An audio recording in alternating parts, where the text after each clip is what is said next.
Lucas Reed had always believed that a single second could change a person's life. He just never imagined that second would happen on a rainy October evening while driving home along Lake Shore Drive in Chicago. 3 years later, the scars on his body had faded, but the memories never had.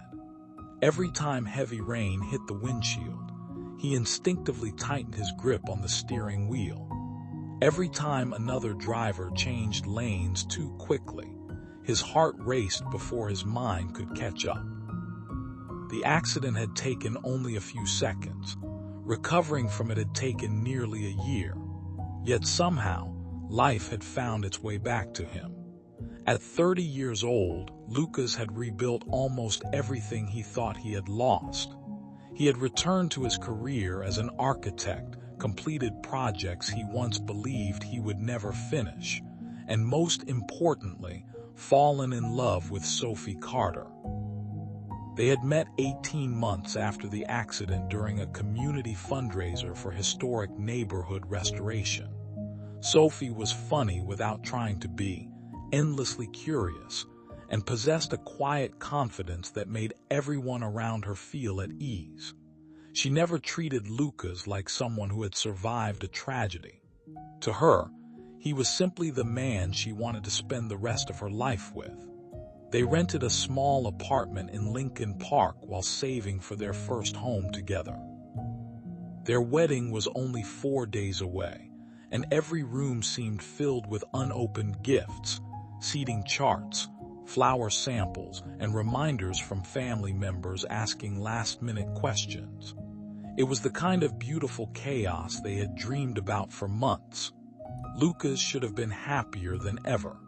Instead, something about the approaching wedding made him think more often about the one part of his life that had never truly been resolved. The accident investigation had ended without answers. Police concluded that another vehicle had forced Lucas out of his lane before disappearing into the storm. There had been no clear license plate, no reliable witnesses, and no traffic camera capable of identifying the driver through the heavy rain. Insurance covered part of the damage, but no report could explain why someone had simply kept driving after causing such a devastating crash. For months, Lucas had imagined meeting that driver. Sometimes he pictured shouting at him. Other times he imagined asking only one question: "Why didn't you stop?" Eventually, he accepted that he would probably never know. The past became something he carried rather than something he could solve. On the Tuesday before the wedding, Sophie convinced him to attend a family dinner at her parents' house in the northern suburbs. Lucas had met her parents several times before. Her mother, Helen, welcomed everyone with effortless warmth, while her father, William Carter, remained quieter, though always polite. William owned a small construction company that had operated around Chicago for decades. Lucas respected him even if their conversations rarely extended beyond work, sports, or home renovation projects. That evening felt perfectly ordinary. Relatives laughed over old family stories while children chased one another through the backyard. Wedding decorations covered nearly every surface inside the house. Lucas helped William carry folding chairs from the garage, where dozens of old storage boxes were stacked against the wall. While moving one of them, a framed newspaper clipping slipped onto the floor. The glass cracked instantly. William bent down to pick it up, but Lucas reached it first. The article showed a photograph of Lake Shore Drive covered in emergency vehicles during a violent rainstorm 3 years earlier. Lucas recognized it immediately. It was his accident.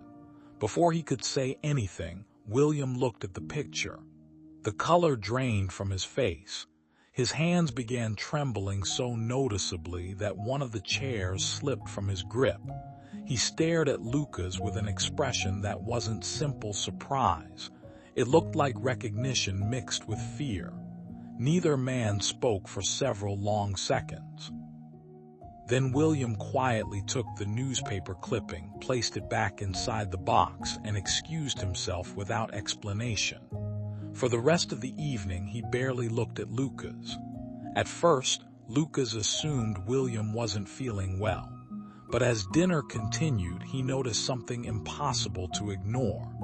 Every time their eyes accidentally met across the room, William looked away almost immediately.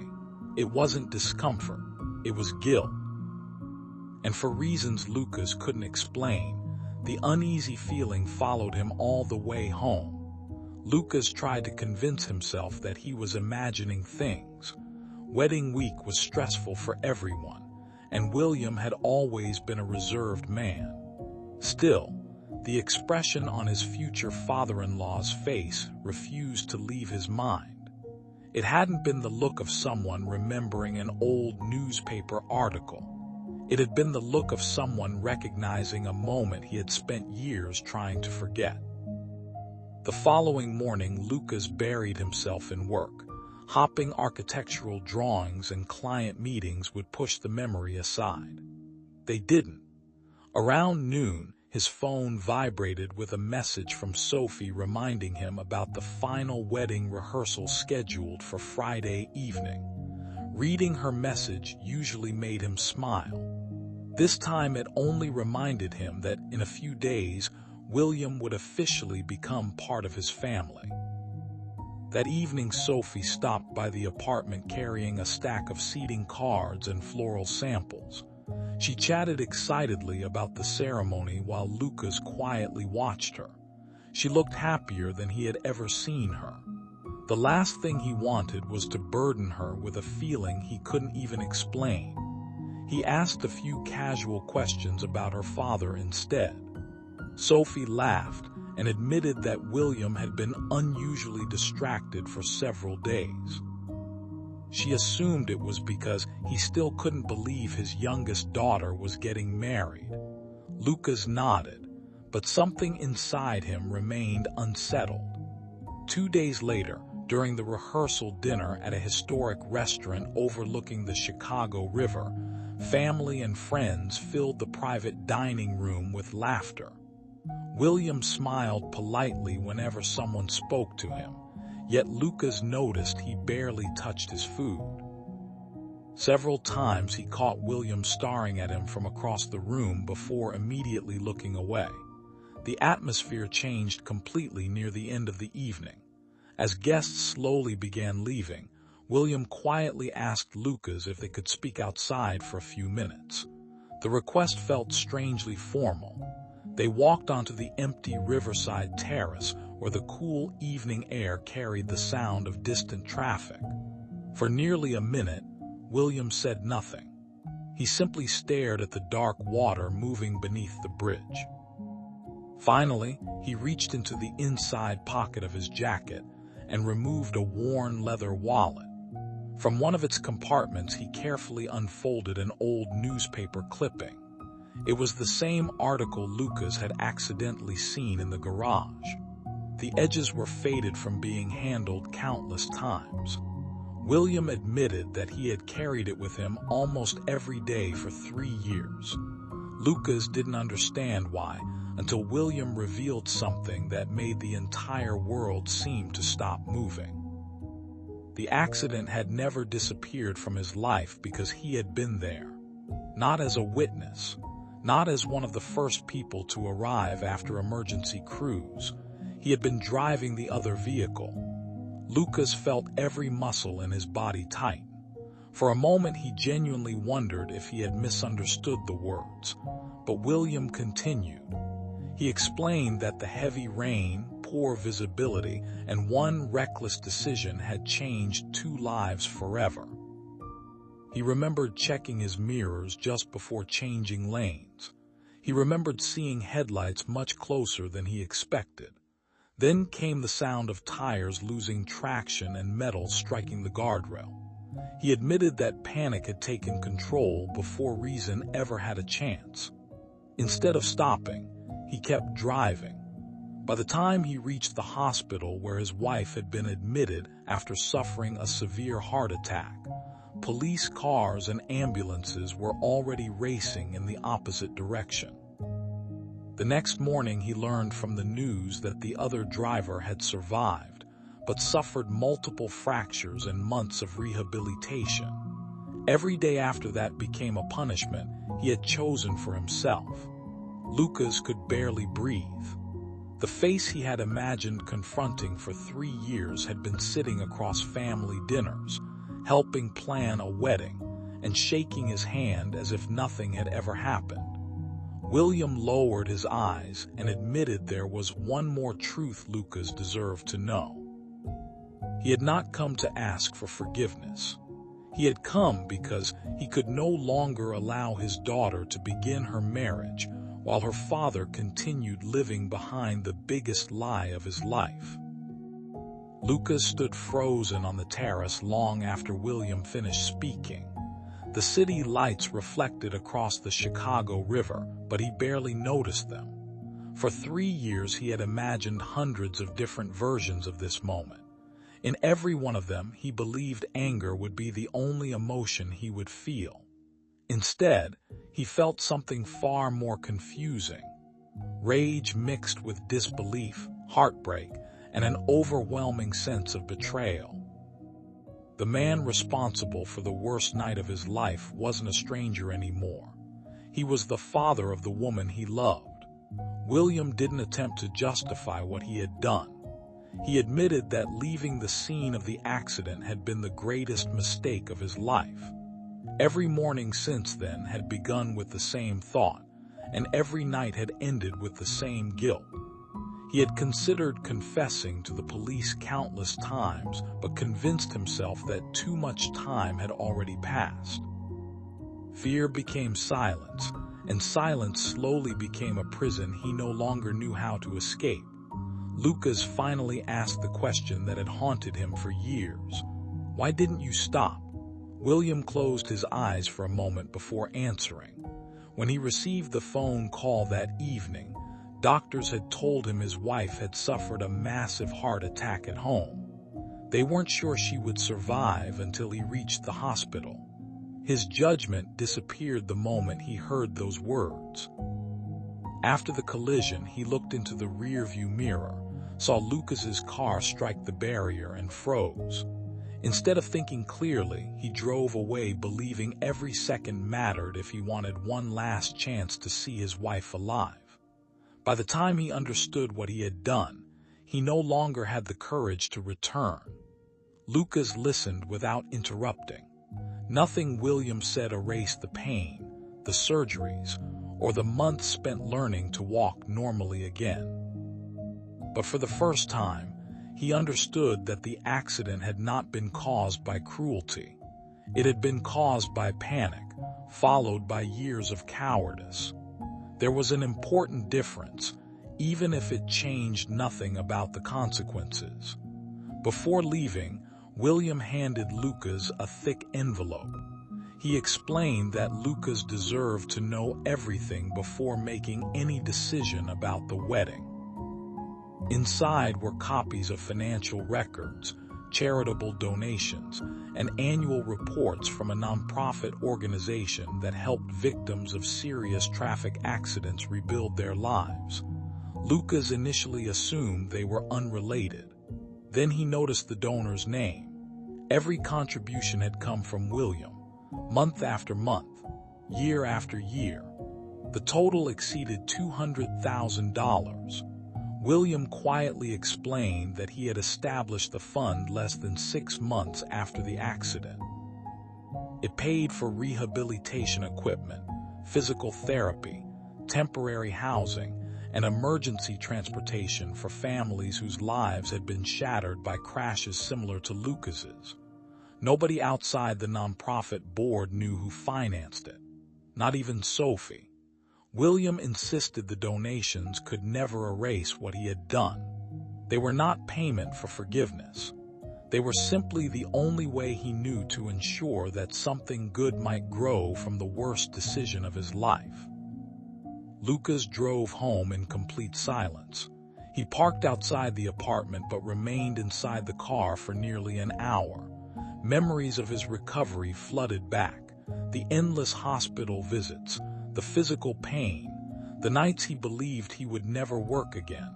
Then came memories of Sophie, their first date, their engagement, the countless moments that had slowly restored his faith in life after the accident. By sunrise, he still had no idea what he should do. If he exposed William before the ceremony, Sophie's family would be devastated, and the wedding would almost certainly be canceled. If he remained silent, he would be carrying a secret almost as heavy as William's. Later that morning, while scrolling through local news, Lucas noticed an article announcing that the nonprofit funded by anonymous donations had just opened a new rehabilitation center outside Chicago. Attached to the story was a photograph from the ribbon-cutting ceremony. Standing quietly in the back of the crowd, almost hidden from the cameras, was William Carter. No speech, no recognition, no applause, just a man who looked like he still hadn't forgiven himself. Lucas stared at the image for a long time, realizing the hardest decision of his life would not be whether to forgive William. It would be whether to tell Sophie the truth only hours before she was supposed to become his wife. Lucas spent the rest of the day walking through downtown Chicago without any destination. The streets were crowded with people enjoying the weekend, yet he barely noticed them. Every few blocks he stopped, replaying William's confession in his mind. Part of him wanted to cancel the wedding immediately.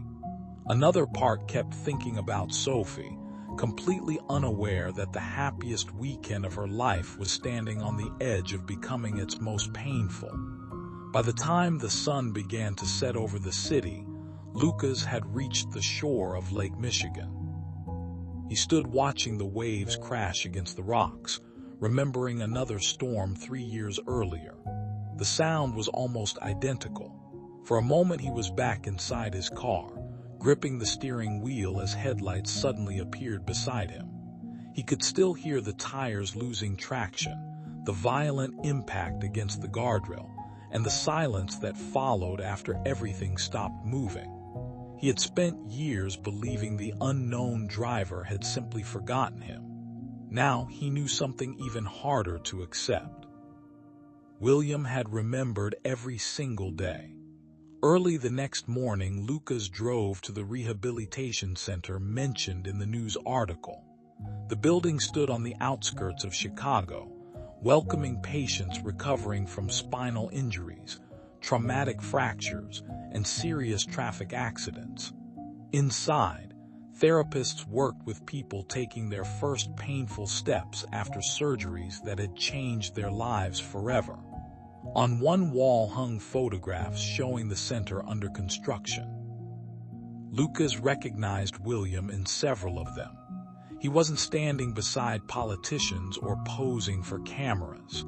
He was carrying lumber, painting walls, assembling furniture, and unloading medical equipment with volunteers. A physical therapist recognized Lucas from an old fundraising event he had attended years before. Without realizing who he was speaking to, the therapist explained that the anonymous donor behind the center had insisted that every dollar go directly toward patient care instead of publicity. The man rarely visited anymore, but whenever he did, he spent hours talking with patients who believed recovery was impossible. He always left before anyone could thank him. Lucas walked through the therapy rooms in silence. He watched a young father struggling to take a few careful steps while his daughter cheered beside him. In another room, an elderly woman smiled after managing to stand without assistance for the first time in months. The center had given hundreds of people another chance at rebuilding their lives. Nothing inside those walls erased what William had done. Yet Lucas couldn't ignore the lives that had been changed, because one man refused to let a terrible mistake become the final chapter of his story. That afternoon Sophie called, excitedly asking where he had disappeared to. She was spending the day with her bridesmaids and joked that everyone was beginning to think the groom had developed wedding nerves. Lucas smiled for the first time in days, but the smile disappeared as soon as the call ended. He realized there was one person who still deserved the truth more than anyone else: Sophie. Keeping William's confession secret would mean allowing their marriage to begin with the same silence that had nearly destroyed another family. Late that evening, Lucas drove to the Carter family home.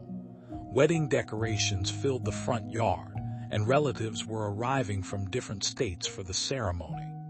William noticed Lucas's car through the living room window and immediately stepped outside, already knowing why he had come. Before William could speak, Lucas stopped him. He explained that he had spent the entire day trying to decide whether forgiveness was even possible. He still didn't know the answer, but he did know one thing with absolute certainty: Sophie deserved to hear the truth before she walked down the aisle. William lowered his head, accepting whatever consequences would follow. He quietly admitted that losing his daughter's trust would be painful, but watching her build a marriage on another lie would be even worse. Together they walked toward the front door. Neither of them knew whether a wedding would still take place the next morning. They only knew that after 3 years of silence, the truth was finally about to enter the room. Sophie looked from Lucas to her father the moment they entered the living room. She immediately sensed that something was wrong. The laughter from the kitchen faded as relatives noticed the unusual silence. Lucas gently asked if they could speak somewhere private. Minutes later, the three of them sat together in William's study, the same room where family photographs covered every shelf. Sophie smiled nervously, expecting another last-minute wedding problem. Instead, she watched her father's hands begin to shake. William took a deep breath and finally told the story he had hidden for 3 years. He described the storm, the desperate drive to the hospital after receiving news that his wife had suffered a heart attack, the split-second lane change, the crash behind him, and the decision that had haunted him every day since.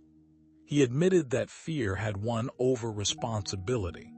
Then he looked at Lucas and confessed that the man he had nearly destroyed was about to become his son-in-law. Sophie sat completely still. She didn't interrupt, she didn't cry. She simply listened until there were no more words left to say. The silence that followed felt heavier than the confession itself. Finally, she asked only one question: "Why didn't you tell me?" William struggled to answer. He admitted that every year it became harder. At first he believed he would confess after the investigation ended, then after his wife recovered, then after Lucas and Sophie became engaged. Each missed opportunity made the next one feel impossible. Shame had quietly become part of his life. Sophie looked at her father with tears in her eyes. She wasn't only grieving the accident. She was grieving 3 years of lost honesty. Lucas reached for her hand, unsure whether she wanted comfort or space. She held on tightly. After a long silence, she turned back to William and asked whether there was anything else he had hidden. William slowly shook his head. He handed Sophie a folder containing every document Lucas had already seen: records of the Rehabilitation Foundation, financial statements, volunteer schedules, letters from families whose lives had been changed by the center. None of it erased his decision to leave the accident scene, but it showed what he had done every day afterward to ensure no other victim faced recovery alone. Sophie read several of the letters before quietly closing the folder. She told her father that good deeds could never erase a terrible mistake, but refusing to tell the truth had created another wound that never needed to exist. William nodded. For the first time in years, he wasn't asking anyone to forgive him. He simply accepted responsibility for whatever happened next. Early the following morning, before guests began arriving for the ceremony, William drove to the nearest police station. Lucas insisted on going with him. Inside, William gave a complete statement about the accident and accepted full responsibility for leaving the scene.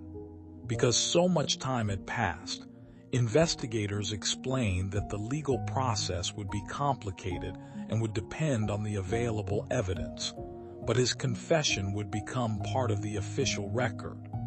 Walking out of the station, William looked lighter than Lucas had ever seen him. Not because his problems had disappeared, but because he no longer had to carry them alone. When they arrived back at the venue, guests were already taking their seats. Sophie stood by the window in her wedding dress, watching them return. She smiled through tears, knowing that whatever happened during the ceremony, one thing had already changed forever. The family she was about to build would never again allow silence to become more powerful than truth. The ceremony began almost an hour later than planned. Most of the guests assumed it was because of ordinary wedding delays. Only 3 people knew how close the celebration had come to being canceled forever. As the music started, Sophie walked slowly toward the aisle with her father beside her. William's steps were steady, but the weight he carried was visible in his face. Every step felt less like a tradition and more like a privilege he had almost lost. When he placed Sophie's hand into Lucas's, he quietly stepped back without saying a word. Lucas looked at him for a brief moment before turning toward Sophie. In that instant, he realized forgiveness wasn't something that happened all at once. It was a decision made one day at a time. During the reception, family and friends laughed, danced, and celebrated a future none of them knew had nearly fallen apart. William stayed in the background, speaking little and avoiding attention.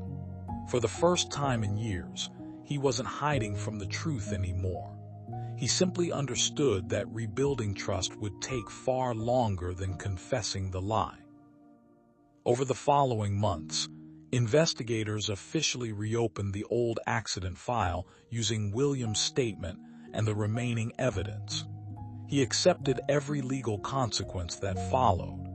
Lucas attended each hearing, not to seek revenge, but because facing the past completely was the only way any of them could move forward. The Rehabilitation Foundation William had quietly financed continued its work, helping hundreds of accident victims recover physically and emotionally. When local reporters eventually discovered that he had been the anonymous donor, William declined every interview. He believed recognition belonged to the doctors, therapists, and volunteers, not to the man whose mistake had made the foundation necessary in the first place. 2 years later, Lucas and Sophie welcomed their first son into the world.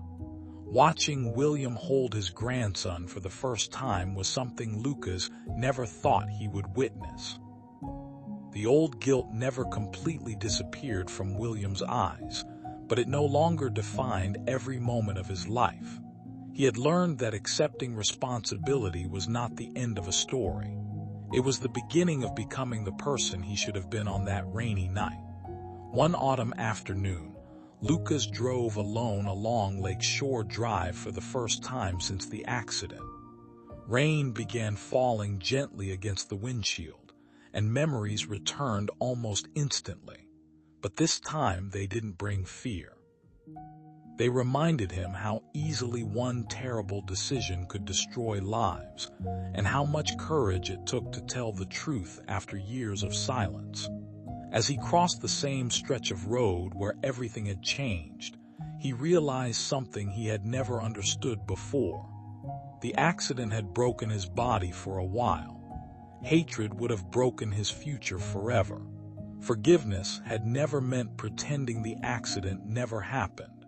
It meant refusing to let that single night decide the rest of his life. When he arrived home, Sophie and their son were waiting on the front porch. William was in the backyard building a wooden swing for his grandson, smiling quietly as the child laughed beside him. Lucas stood there for a moment, taking in a scene that had once seemed impossible. The scars from the accident would always remain, but so would the lessons that followed. Some roads change your life because of the crash that happens on them. Others change it because you finally find the courage to stop running from the truth. And sometimes, the hardest journey isn't recovering from an accident. It's finding a way back to each other after everything has already fallen apart.